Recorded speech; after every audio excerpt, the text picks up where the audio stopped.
बोलिए कृष्ण भगवान की। तो शंकर भगवान जी ने कहा कि तुम एक बार डमरू बजाओगे तो आपको वही मिल जाएगा, लेकिन याद रखना तुम जितना मांगोगे तुम्हें उतना ही मिलेगा, लेकिन आस पड़ोस वालों को दुगना मिल जाएगा।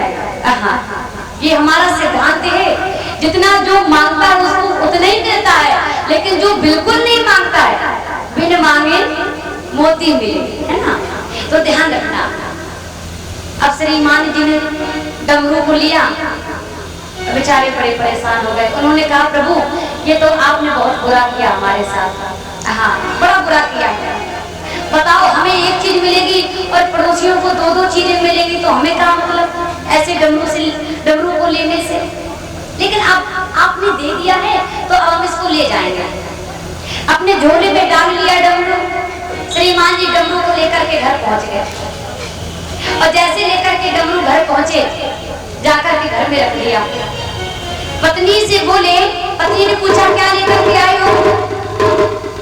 पति देवता ने कहा कि कुछ लेकर नहीं आए, डमरू है, लेकिन इसको बजाना बिल्कुल मत, धोखे से भी ना बज जाए, क्योंकि उनको पता है बजेगा तो फिर बज जाएगा, गड़बड़ हो जाएगा काम। तो कहा कि डमरू बिल्कुल भी ना बजे, ध्यान रखना, जाओ इसको रख दो जाकर के कहीं गुप्त स्थान पर। पत्नी भी भले मानस घर की थी, थोड़ी चतुर ज्यादा थी। बात ये है, उसने सोचा अभी तो रख देती हूँ, लेकिन बिना इसको ट्राई करे मानूंगी नहीं। डमरू को लिया, ले जाकर के रख दिया एक जगह पर। श्रीमान जी चले गए तो श्रीमती जी ने सोचा हमें लगता है कि पप्पू के पापा झूठ बोल रहे हैं। डमरू को लेकर के आई और एक बार डमरू को जैसे जोर से बजाया तो महाराज 4 मंजिल की बिल्डिंग अपने आप खड़ी हो गई। और जैसे ही पत्नी ने 4 मंजिल की बिल्डिंग को देखा, अब तो मन में और भी ज्यादा लोभ आ गया। कहा अरे डमरू महाराज तुम तो बड़े कृपा करने वाले हो, अगर तुम सच के हो तो आजकल बड़ी महंगाई चल रही है, हमारे द्वारे भैंस बन जाए, खूब दूध दे, एक समय में 10-10 लीटर वाला, खूब अच्छी भैंस बन जाए। इतना मांग लिया। अब पत्नी ने सोचा कि बहुत ज्यादा मांग लिया है, सब कुछ मिल गया है, अब कुछ बाकी रह नहीं गया, जब कभी लगेगा फिर से मांग लेंगी। डमरू को जाकर रख दिया। पति जी आए और पति जी ने जैसे आकर के नगर में प्रवेश किया महाराज, तो पहले तो छोटे छोटे मकान बने थे, अब तो महाराज अब पत्नी को तो पता नहीं कि बाहर क्या हो रहा है।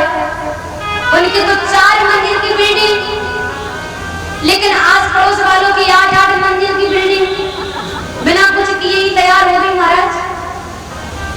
और श्रीमान जी जैसे नगर में आए, उन्होंने इतनी बड़ी बड़ी बिल्डिंगों को देखा, सोचने लगे हे भगवान, हमने पत्नी को बहुत मना किया था कि डमरू मत छूना, मुझे लगता है इसने मेरी बात नहीं मानी।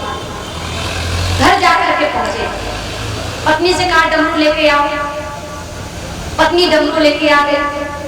अब श्रीमान जी बोले हे डमरू महाराज एक बार जोर से बजाया, भाई एक आंख फूट जाए। क्या फूटी?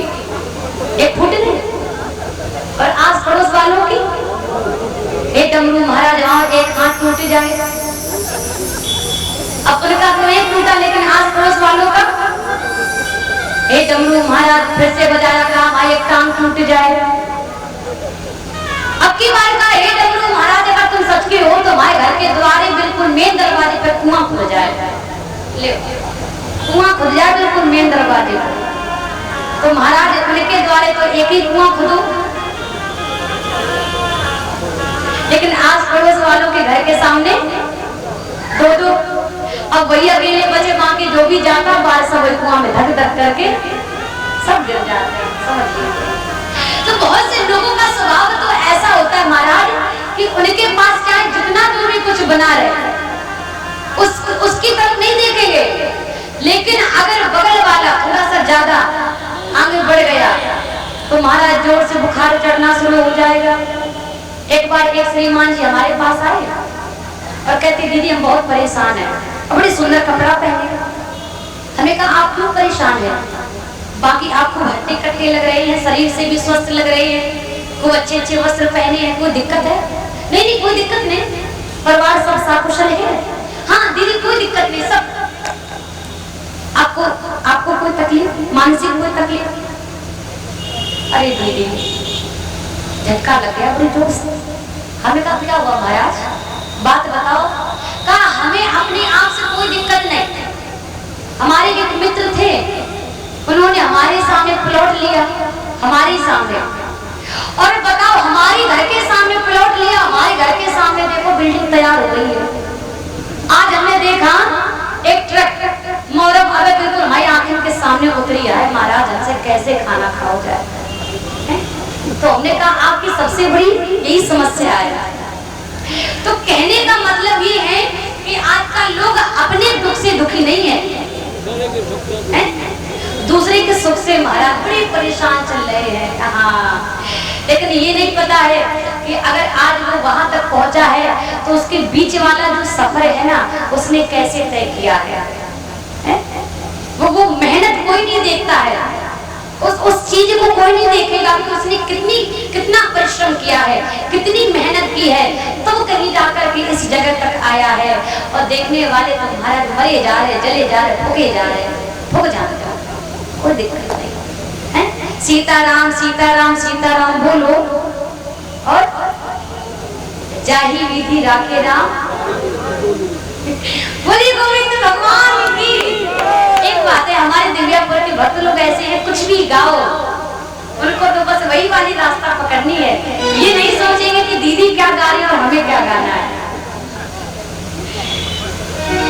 बोली गोविंद भगवान की। तो परीक्षित जी बताएं कथा कहाँ चल रही है? थोड़ा परीक्षित जी को भी थोड़ा पूछ ले हम। उमरिया बिताए गई, कहाँ चल रही कथा, कहाँ चली परीक्षित जी? सुखदेव जी महाराज कहते हैं कपिल भगवान मैया को ज्ञान उपदेश दे रहे हैं। मैया ये मन ही सब कुछ है, ये मन ही सारी चीजों को अपने वश में करने वाला है, ये मन ही आसक्ति के बंधन में बांधने वाला है। इसलिए गुणेषु सक्तम बंध्याय रत्तम वापुंषि मुक्तये। हे मैया यदि अपना कल्याण चाहते हो तो अपने मन को संसार की माया से हटा करके मेरे चरणों में लगाओ। नाना प्रकार का सुंदर सुंदर ज्ञान उपदेश दिया। फिर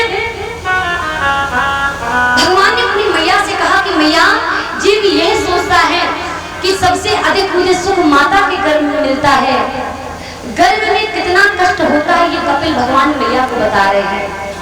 कहा माँ जब जीव भगवान की कृपा से माता के गर्भ में आता है ना, तो जितना उस जीव को अपनी माता के गर्भ में कष्ट भोगना पड़ता है उतना संसार में कहीं पर भी भोगना नहीं पड़ता है।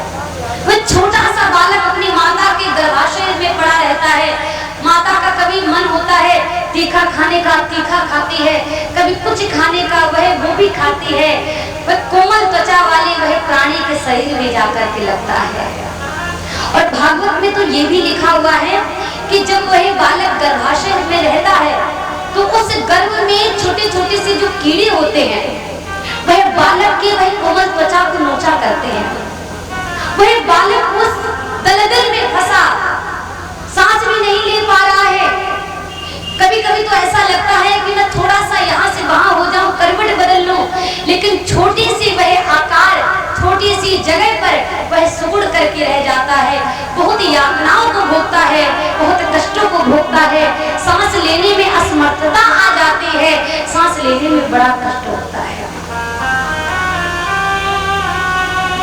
माता जो भी खाती सब वही बालक, वही संतान के उसमें शरीर में जाकर के लगता है। लेकिन फिर जब उसे बड़ी यातनाएं मिलती है, गर्भ में अंधकार ही अंधकार है, सांस नहीं ले पा रहा है, प्यास से व्याकुल है, भूख से व्याकुल है, फिर भगवान से प्रार्थना करता है नाथ मुझे उस प्रकाश में संसार में भेज दो जहाँ पर जीव आपका भजन करते हैं, जहाँ जीव आपका कीर्तन करते हैं, मैं उस संसार में जाऊंगा, आपका भजन कीर्तन करूंगा, मुझे भेज दीजिए। और भगवान जब कृपा करते हैं तो वह मनुष्य माता के गर्भ से बाहर आता है। सर नीचे की तरफ होता है, पांव ऊपर की ओर होते हैं। जैसे संसार में आया, पृथ्वी लोक में आया, वह सर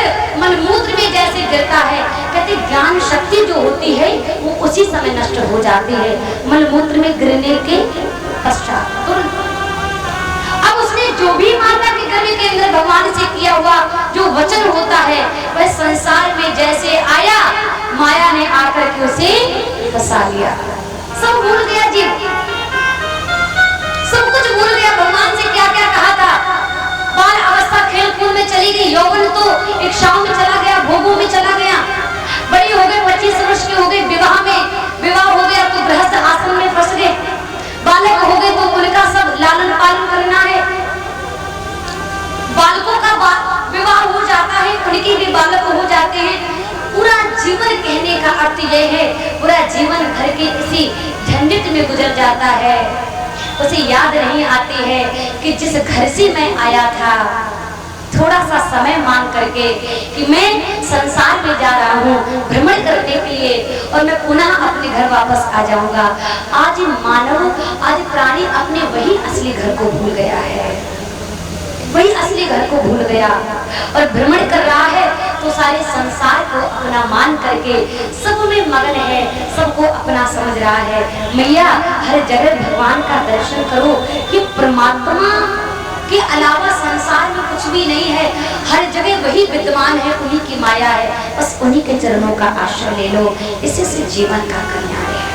नाना प्रकार की सुंदर सुंदर शिक्षा दी, हर जगह प्रभु का दर्शन करो। निज प्रभु में देखी जगत के ही सन करहि विरोध। हर जगह भगवान का दर्शन करिए, हर जगह प्रभु का साक्षात्कार करिए और जब ऐसा तुम्हारा भाग्य बन जाएगा तो अपने आप तुम्हारा मन संसार से हट करके प्रभु के चरणों में लग जाएगा। ऐसा सुंदर सुंदर उपदेश दिया। कपिल भगवान मैया को उपदेश देने के बाद चल दिए। आज मैया देवहूति ने जैसा बालक ने कहा, प्रभु ने कहा, प्रभु का भजन करने के लिए आज चल देती है। भद्रका आश्रम में कपिल भगवान जाकर के बैठे और आज भी वहीं पर विराजमान है। जब भक्त लोग जाते हैं स्नान करने के लिए तो आज भी ऐसी मान्यता है, वहाँ पर कपिल भगवान का दर्शन होता है, आज भी वही विराजमान है।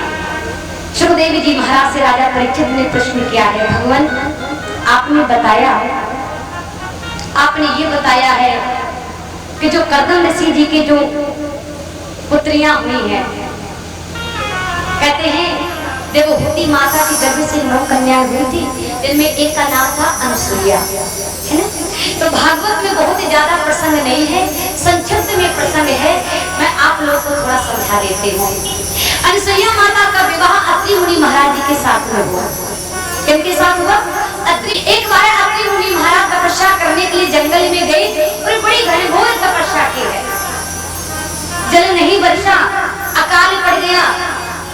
अत्रि मुनि महाराज जिस समय तपस्या कर रहे थे तो उनकी तपस्या के प्रभाव से शंकर जी भगवान प्रकट हो जाते हैं, तीनों देवताओं के साथ में, ब्रह्मा विष्णु महेश तीनों देवता प्रकट हो गए।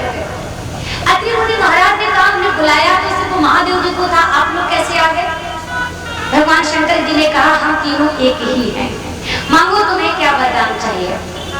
अत्रि मुनि महाराज ने कहा कि हम यह वरदान चाहते हैं कि आपके ही समान हमारे घर में पुत्र हो, हम आपके समान चाहते हैं, हमारे घर में पुत्र हो। भगवान ने कहा, हमारे समान संसार में कोई नहीं है, लेकिन तुमने वरदान मांगा है, इसलिए हम ही तुम्हारे घर में पुत्र बन करके आएंगे। तो आज वही ब्रह्मा विष्णु महेश हैं। और कथा तो कुछ प्राचीन ऐसी भी है कि जिस समय अत्रि मुनि महाराज तपस्या कर रहे थे तो अकाल पड़ गया था, जल नहीं बरस रहा था, सभी लोग बड़े जल के कारण व्याकुल हो रहे थे। अत्रि मुनि महाराज अपनी पत्नी अनुसुईया के पास में आए, माता अनुसुईया से प्रार्थना की। माता अनुसुईया आज जाकर के गंगा माता से प्रार्थना करती है। माता गंगा माता अनुसुईया को लेकर के चली, कहा इस पृथ्वी में इस जगह गड्ढे को खोदो, और जैसे ही गड्ढे को खोदा है तो कहते हैं उसी समय नर्मदा माता का प्रादुर्भाव हो जाता है। बोली नर्मदा मैया की। नर्मदा मैया का प्राकट्य हुआ, वह जल को कमंडल में भर लिया, कमंडल में भर करके आगे चली। अत्रि मुनि महाराज ने जल का पान किया। ये सारा दृश्य नारद जी बाबा देख रहे थे और नारद जी बाबा इतने प्रसन्न हो गए, भजमन नारायण नारायण नारायण करते हुए देवलोक जाकर के माताओं के पास में पहुंच गए। अभी जो देवियां हैं ना, ये देवियां भी कोई कम नहीं होती है, ना उस समय की, ना वहां की देवियां कम, ना यहाँ की देवियां कम। लेकिन लेकिन दिव्यापुर की बात नहीं है, बात बहुत दूर की है। सुखदेव जी महाराज कहते हैं नारद जी बाबा जाकर के तीनों देवियों के पास में पहुंच गए। लक्ष्मी जी, पार्वती जी, ब्रह्माणी जी, तीनों माताओं को प्रणाम किया। तीनों माताओं ने कहा कि नारद बड़ी प्रसन्न हो, क्या बातें हैं? तीनों माताओं ने कहा नारद एक बात बताओ, तुमने पूरे संसार में पतिव्रता नारी देखी है? कहीं दर्शन हुआ है किसी नारी का? नारद जी बाबा को हंसी आ गई, नारद जी बाबा मुस्कुराने लगे और नारद जी ने कहा भैया जो तुम आज मुझसे प्रश्न कर रही हो मैं अभी अभी अपने नेत्रों से देख करके दृश्य आ रहा हूँ। पृथ्वी लोक में एक नारी रहती है जिसका नाम है अनसुईया। पति की प्यास को बुझाने के लिए पृथ्वी से नर्मदा नदी को प्रकट कर दिया। ऐसी मैंने पृथ्वी लोक में एक स्त्री को देखा है, एक नारी को देखा है। नर्मदा नदी का प्राकट्य हो गया, उसके वह पतिव्रता, वह धर्म से, वह पतिव्रत, वह कर्म से। अब तो जैसे कहा तीनों देवियों के मन में ईर्ष्या रूपी अग्नि जलना प्रारंभ हो गई। हम देवलोक में रहते हैं तो पतिव्रता नारी नहीं हो पाई और मृत लोक में, पृथ्वी लोक में स्त्री रहती है, पतिव्रता नारी है, लेकिन ऐसे नहीं मानेंगे जब तक परीक्षा नहीं ले लेंगे। ऐसे कैसे माने जाए? माताओं का स्वभाव होता है किसी व्यक्ति का विवाह हो, नई नवेली दुल्हन आती है तो बलुआ लगता है। 100 माताएं आएंगी तो 50 से तो बड़ाई करेंगी और 50 तो नाक से कोड़ेंगी, बड़ी अच्छी। नाक देखो कितनी उचकी उचकी है, आंखें देखो कितनी बैठी बैठी है, कान देखो सूप की तरह। माताओं का स्वभाव होता है, माताएं अपने से ज्यादा किसी को सुंदर समझती ही नहीं है। बिल्कुल। तो तीनों देवियों ने अपने अपने पतियों को विवश किया। पार्वती जी भगवान शंकर जी से बोली, लक्ष्मी जी विष्णु जी से बोली, ब्रह्माणी जी ब्रह्मा जी से बोली, स्वामी मैंने सुना है पृथ्वी लोक में एक स्त्री रहती है जिसका नाम है अनसुईया, और मैंने बड़ी बड़ाई सुनी है, बड़ी प्रशंसा सुनी है, बहुत बड़ी पतिव्रता नारी है, अपने पति की बड़ी सेवा करती है। लेकिन मैं तभी मानूंगी जब आप जाकर के परीक्षा लेने जाएंगे, जब आप परीक्षा लेकर के आएंगे तभी मैं मानूंगी। तो कहते हैं तीनों देवताओं ने पहले तो देवियों को बहुत समझाया, लेकिन जब देवियां नहीं मानी तो आज तीनों देवता आज चले देते हैं, संतों का वेश बना करके 60-60 वर्ष के बाबा बन करके आज चले हैं, चले जा रहे हैं। पृथ्वी लोक में आए, अनसुईया के आश्रम में आवाज को लगाना प्रारंभ कर दिया। माता अनसुईया के द्वारे पर आए, आवाज लगाई है, माता भिक्षाम देहि, माता भिक्षाम देहि। माता अनसुईया बाहर निकल के आई और माता अनसुईया ने जैसे देवताओं को देखा, माता अनसुईया समझ गई ये तो देवता है, परीक्षा लेने के लिए आए हैं। माता अनसुईया ने कहा कि बताइए मैं आपकी क्या सेवा करूं? देवताओं ने कहा कि आप ऐसा करें, मैंने आपकी बड़ी प्रशंसा सुनी है, आप बड़ी पतिव्रता नारी हैं, आपके पतिव्रत धर्म की प्रशंसा, कर्म की प्रशंसा तो देवलोक तक फैली हुई है। क्या आप वही अनसुईया हैं? और यदि आप वास्तविक में पतिव्रता नारी हैं तो हमें वासना मुक्त होकर के भोजन खिलाइए। आज माता अनसुईया ने सोचा हमारे द्वारे पर 3 महात्मा आए हैं और अगर भोजन नहीं खिलाया तो हमारे गृहस्थ आश्रम जो गृहस्थ धर्म है ये नष्ट हो जाएगा, हमारा धर्म नष्ट हो जाएगा, भूखे लौट गए तो पतिव्रत धर्म नष्ट हो जाएगा। इसलिए तीनों देवताओं को बुला लिया, पति के चरणों में ध्यान किया तो कहते हाथ में जल से भरा हुआ कलश आया, कलश से जल को लिया और लेकर के तीनों देवताओं के ऊपर थोड़ा थोड़ा सा डाल दिया। अब देखिए बाबा बन के आए थे, महात्मा बन के आए थे, 6-6 महीने के बालक बन गए। 6-6 महीने के बालक बन गए।